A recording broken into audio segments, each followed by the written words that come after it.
Grimm's Fairy Tales. The Wolf and the Seven Little Kids. There was once upon a time an old goat who had 7 little kids, and loved them with all the love of a mother for her children. One day, she wanted to go into the forest and fetch some food. So she called all 7 to her and said, "Dear children, I have to go into the forest. Be on your guard against the wolf. If he come in, he will devour you all, skin, hair, and all. The wretch often disguises himself, but you will know him at once by his rough voice and his black feet." The kids said, "Dear mother, we will take good care of ourselves. You may go away without any anxiety." Then the old one bleated, and went on her way with an easy mind. It was not long before someone knocked at the house door and called, "Open the door, dear children, your mother is here, and has brought something back with her for each of you." But the little kids knew that it was the wolf, by the rough voice. "We will not open the door," cried they, "thou art not our mother. She has a soft, pleasant voice, but thy voice is rough, thou art the wolf." Then the wolf went away to a shopkeeper and bought himself a great lump of chalk, ate this and made his voice soft with it. Then he came back, knocked at the door of the house, and cried, "Open the door, dear children. Your mother is here, and has brought something back with her for each of you."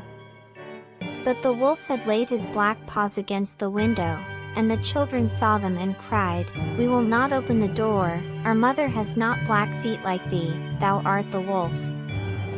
Then the wolf ran to a baker and said, "I have hurt my feet, rub some dough over them for me." And when the baker had rubbed his feet over, he ran to the miller and said, "Strew some white meal over my feet for me." The miller thought to himself, "The wolf wants to deceive someone," and refused, but the wolf said, "If thou wilt not do it, I will devour thee." Then the miller was afraid, and made his paws white for him. Truly men are like that. So now the wretch went for the 3rd time to the house door, knocked at it and said, "Open the door for me, children, your dear little mother has come home, and has brought every one of you something back from the forest with her." The little kids cried, "First show us thy paws that we may know if thou art our dear little mother."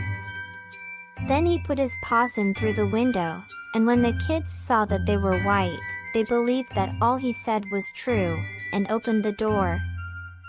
But who should come in but the wolf? They were terrified and wanted to hide themselves. One sprang under the table, the 2nd into the bed, the 3rd into the stove, the 4th into the kitchen, the 5th into the cupboard, the 6th under the washing bowl, and the 7th into the clock case.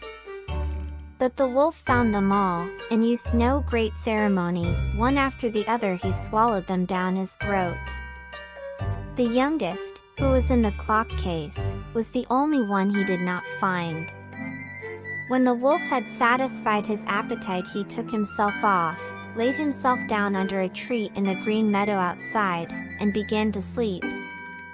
Soon afterwards the old goat came home again from the forest. Ah! What a sight she saw there! The house door stood wide open. The table, chairs, and benches were thrown down, the washing bowl lay broken to pieces, and the quilts and pillows were pulled off the bed. She sought her children, but they were nowhere to be found. She called them one after another by name, but no one answered. At last, when she came to the youngest, a soft voice cried, "Dear mother, I am in the clock case." She took the kid out, and it told her that the wolf had come and had eaten all the others. Then you may imagine how she wept over her poor children. At length in her grief she went out, and the youngest kid ran with her. When they came to the meadow, there lay the wolf by the tree and snored so loud that the branches shook. She looked at him on every side and saw that something was moving and struggling in his gorged belly. "Ah, heavens," said she, "is it possible that my poor children whom he has swallowed down for his supper, can be still alive?" Then the kid had to run home and fetch scissors, and a needle and thread, and the goat cut open the monster's stomach, and hardly had she made one cut, then one little kid thrust its head out, and when she cut farther, all 6 sprang out one after another, and were all still alive, and had suffered no injury whatever, for in his greediness the monster had swallowed them down whole. What rejoicing there was! They embraced their dear mother, and jumped like a sailor at his wedding. The mother, however, said, "Now go and look for some big stones, and we will fill the wicked beast's stomach with them while he is still asleep." Then the 7 kids dragged the stones thither with all speed, and put as many of them into his stomach as they could get in, and the mother sewed him up again in the greatest haste, so that he was not aware of anything and never once stirred.